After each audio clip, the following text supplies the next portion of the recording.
দুটি মামলায় যে ৩০ জন এর বিরুদ্ধে গ্রেপ্তারি পরোয়ানা জারি করা হয়েছিল, সেখান থেকে যে ১৫ জনকে সেনা হেফাজতে নিয়েছিলেন রাখা হয়েছিল, সেইখান থেকে ১৫ জনকে কিছুক্ষণ আগে আন্তর্জাতিক অপরাধ ট্রাইব্যুনাল ১-এ হাজির করা হয়েছে। আমরা যদি দেখাতে চেষ্টা করছি, যেখানে এই সামরিক কর্মকর্তারা রয়েছেন, তাদেরকে প্রিজন ভ্যানে নিয়ে আসা হয়েছে এবং তাদেরকে যে অস্থায়ী কারাগার ঘোষণা করা হয়েছে ঢাকা সেনা সদরের ভিতরে, সেখান থেকেই আনা হয়েছে একটি বড় প্রিজন ভ্যানে। এখানে ১৫ জন রয়েছেন। আমি লেটেস্ট যে তথ্য আপনাকে হলো যে এই মামলা, সেই মামলায় কি প্রক্রিয়ায় তাদেরকে আনা হয়।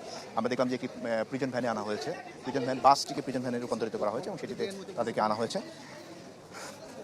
প্রসিকিউশন বলছে যে তারা এই মামলায় যে পরবর্তী কার্যক্রম,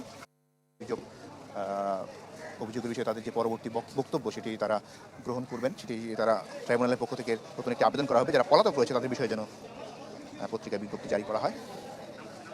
এই আসামিদেরকে এখন এখান থেকে হাজতখানায় রাখা হবে, আদালতের যে গারদখানায় ট্রাইব্যুনালের, সেখানে নেওয়া হবে। সেখান থেকে মূলত তাদের বিষয়ে কিছুক্ষণ, যতটুকু আমি জানতে পেরেছি, সকাল 8টায় ট্রাইব্যুনাল বসার কথা এবং ট্রাইব্যুনাল বসলে পরবর্তী সিদ্ধান্ত ট্রাইব্যুনাল থেকে আসবে।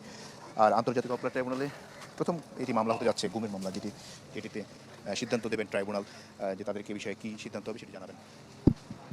দেখতে পাচ্ছেন যে আসামিদের বিরুদ্ধে গ্রেপ্তারি পরোয়ানা জারি করা হয়েছিল, তাদেরকে ট্রাইব্যুনালে হাজির করা হচ্ছে একে একে। তারা তাদের সকলকেই ভ্যান থেকে সরাসরি ট্রাইব্যুনালের গারদখানায় নেওয়া হচ্ছে এবং তাদের বিষয়ে যেটি হবে আমরা জানতে পেরেছি, তাদের বিষয়ে জামিন চাবেন তাদের আইনজীবী আনুষ্ঠানিকভাবে জামিননামা দাখিল করেছেন, জামিন চেয়েছেন, জামিন আবেদনটি করেছেন তারা। যেহেতু ট্রাইব্যুনাল সকালবেলা এটা আবেদনটি করেছেন এবং এতে তারা বলেছেন যে প্রধানমন্ত্রীর পক্ষে আইনজীবী ব্যারিস্টার সারোয়ার উনি বলছিলেন যে এটি জামিন শুনানির পর ট্রাইব্যুনাল সিদ্ধান্ত নেবেন আসলে পরবর্তীতে কী করা হবে।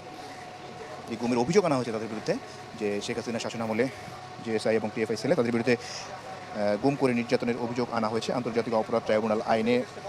এটি প্রথম কোনো মামলা, প্রথম যে মামলা যে গুমের অভিযোগ, এবং বলা যায় যে বাংলাদেশের বিচারিক ইতিহাসে প্রথম কোনো গুমের মামলা এগুলো, যেগুলো আন্তর্জাতিক অপরাধ ট্রাইব্যুনাল 1973 আইন অনুযায়ী যাদের বিচার হবে এবং এই বিচারের প্রথম বিচার যেটি নিষ্পত্তি হওয়ার পর হয়তো আনুষ্ঠানিকভাবে বলা হবে যাদের বিরুদ্ধে গুমের অভিযোগ, শুধুমাত্র গুম করে আনা হয়েছে, সেই গুমের অভিযোগগুলি মূলত তাদের বিরুদ্ধে তাদেরকে খণ্ডাতে হবে।